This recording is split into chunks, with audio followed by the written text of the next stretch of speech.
Feels like a long time. You stable? I think you're stable.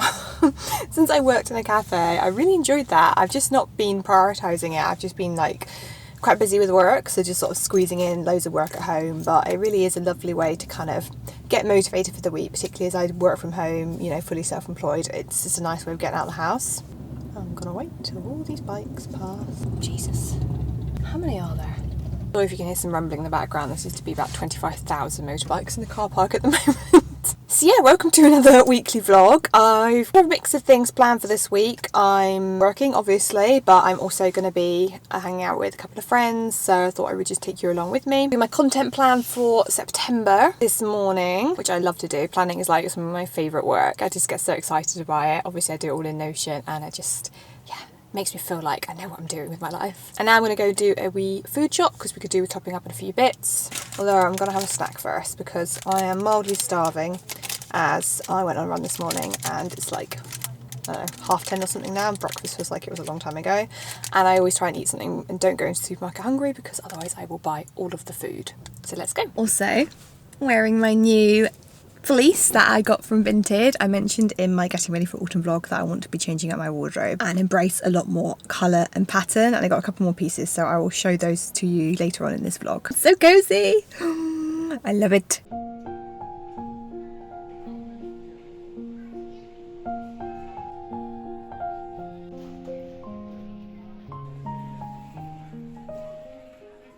That's the food got, and now it's time to go home and see my baby. Hello, angel face. Hello. Hello. Oh, did you miss your mama? Did you miss your mama? Look at that little tail wagging.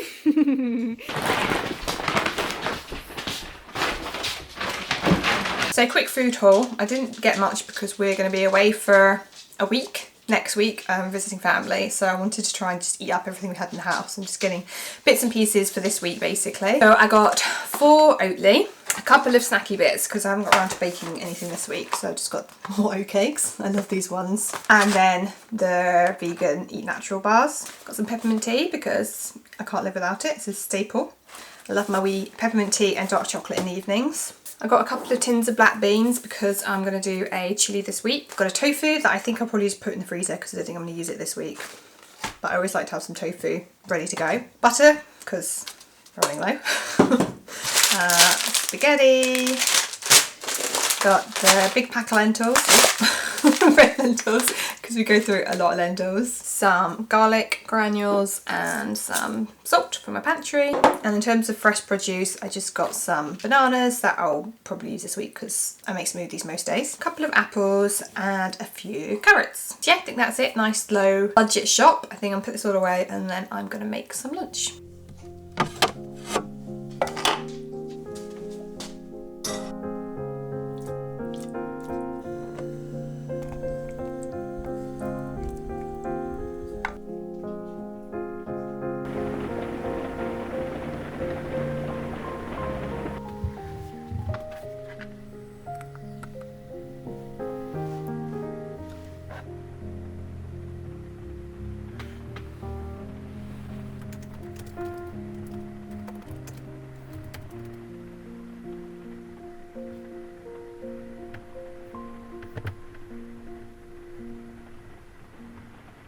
So I've been doing my slow scroll this morning, which is something I do for my Substack members. It's just a roundup of like my month basically. I do like a video, catch up with them, talk through like how my month's been, monthly intentions, word of the month type thing, and then do like a roundup of all my favourites. So that's like all the books I've read. I give like a mini review and a rating, Substacks I've read, everything I've like watched, listened to, eaten, worn, and anything else that comes up basically. So if you'd like to get that, then I'll leave the information to my Substack below. And if you don't want to join my paid membership, then I still publish a blog that's free to read every Monday, so I would love to have you over there if you're not already. But now I definitely want to have some time off screen, and I'm going to do a little bit of cooking in my kitchen, which are my favourite places to spend time. I'm going to do some dinner prep, so I'm going to make a chilli today. Sorry for the lighting, the sun is just like in and out at the moment, doesn't know what it's doing. But I'm also trying to like use up food, and I'm going to be out of the house tomorrow because I'm going to go and meet a friend. We're going to go on a week adventure day out to a beach. Hopefully the weather is decent and we're going to have a picnic, so I want to make up something for that. I think I'm going to make a nourish type bowl thing because I've got some salad bits that need eating, so I think I will roast some chickpeas to go with that. I'm going to make like a quick hummus dressing, which I'll share with you because it's really easy and a really yummy one. And I think I'll just make up some bulgur wheat because again that's quite quick and easy, and it will help like bulk out the meal. Generally have a nice slow hour or so in the kitchen.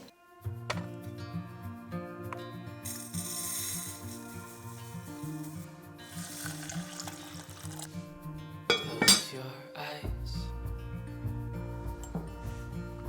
Get some rest. Oh my god, I just did that the wrong way around on camera. By the side. Lay your head on my chest.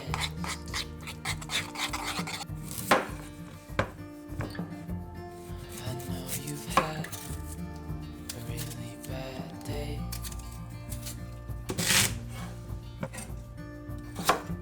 But I'm right here, it's gonna be okay.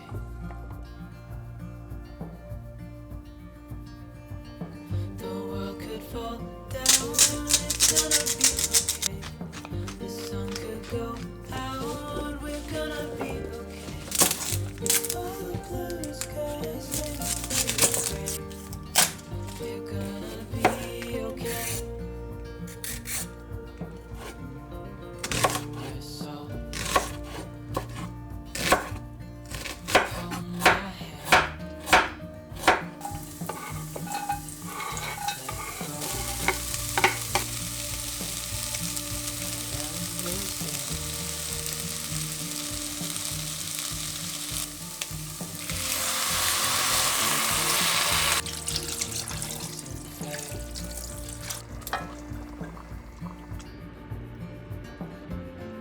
It's over now, so don't despair.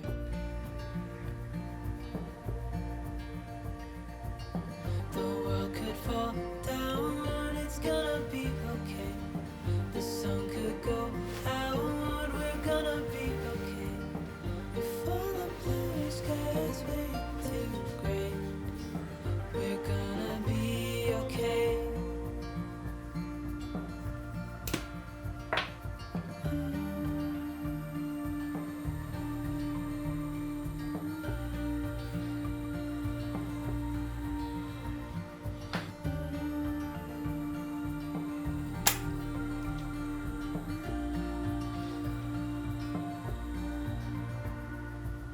The world could fall down, it's gonna be okay. Going to the beach. Go out, we're gonna be okay. If all the blue skies way too gray, we're gonna be okay. The world could fall down, it's gonna be okay. The sun could go out, we're gonna be okay. If all the blue skies fade to gray, we're gonna be okay.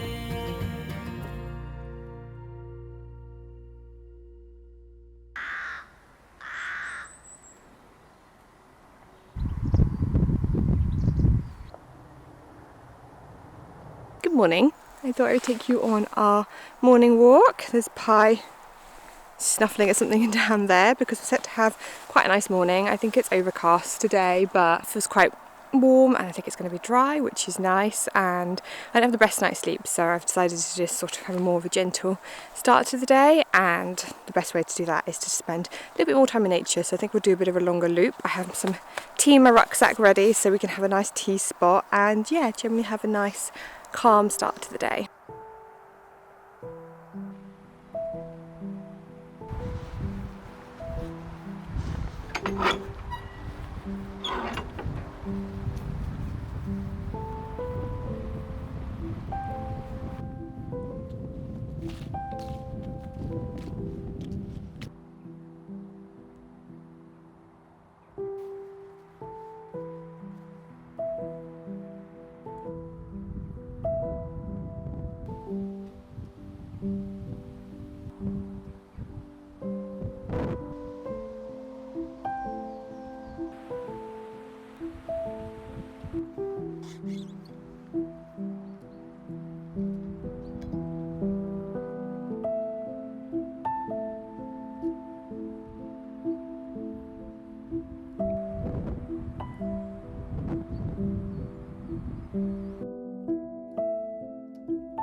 I had a really nice Sunday afternoon last weekend because I decided to get my watercolours out, which is something I've been wanting to do more this year as I set one of my intentions to foster my creativity outside of work. Nature journaling is one of my favourite forms of creativity. I find it so much fun and I feel like you learn a lot more about nature through doing it. I'm really excited to see that there is a new nature journaling class on Skillshare, which is the world's largest online learning platform for creatives and my favourite place to learn new skills. So in this class, nature journaling, drawing from observation using watercolours, Amy gave some really wonderful ideas of how to take those observations from nature and create art from them. I loved her different suggestions on the different formats that you could do this in. You could do an overview of a flower, or you could do it like at a cross section, or if you were doing an animal you could like create art from their paw prints. So I decided to use harebells as my subject. So I did this sort of watercolour page. I did a sketch of a photo I took from some harebells, and then I did, like she shows, her kind of doing a bit of a cross section. I like the fact that she combines kind of the art with the science, and I'm from a science background and I'm trying to incorporate more art in my life, so I really did enjoy that. I also really like making a colour palette, and it helped me when it came to painting my flowers. And then down here I just wrote up some thoughts, observation and facts that I did with a little bit of research, because harebells are also known as Scottish bluebells. And I love how Amy broke this down, and it made it a lot more accessible, the fact that she suggested drawing out shapes for the flowers. It turned out a lot better than some of my other attempts anyway. Skillshare has really helped me gain confidence in my creative skills, both with my work but also with my hobbies. No matter what your creative interest, Skillshare really does have a class for everybody. From creative writing to how to make your own clothes, which is something that I would love to learn, and even things like personal development, like productivity, self-care. I really cannot recommend this platform enough. Then if you would like to try Skillshare out yourself, as I know plenty of you have now done, then the first 500 people to click the link in my description can get a 1 month free trial with Skillshare. Thank you so much to Skillshare for sponsoring this video. So I'm actually going up to Inverness today because I am taking my dress. I'm maid of honour for my friend and she's getting married next month, so I'm taking it to a tailor to get it fitted, and we're going to go for a wee coffee, maybe some lunch afterwards. But before I go, I thought I would show you the other couple of bits that I got off Vinted. So the first one is this jumper. I think I said before that I'm trying to go for like more warmer tones, and especially trying to mix in practical items that I know I wear all the time, especially as we're going into like the colder months here in the Scottish Highlands. It does get quite cold, but also like stuff that I enjoy wearing and I feel good in. So I got this. It's like a really big, chunky, like fluffy, like burnt orange colour, and it's from Fat Face originally, which is, you know, a decent brand, so it should be, it feels like quite good quality. And then I also got this wee pinafore that's originally from Lucignac, and it's like one of their mini ones, so it does come up quite short, but I'm intending to wear this over leggings anyway, so that's fine because it's a corduroy, so I think this would be perfect for the autumn winter. And they listed it as burgundy. I'd say it's kind of like burgundy, even a little bit pinkish in real life, but I think it goes quite nicely with my hair, and again it's just a little bit of a pop of colour and a bit of a fun piece that I can see me wearing all of the time. So I'm sure how much I'll vlog in Inverness, but I'll try and get a few clips for you guys and then I'll check in with you later.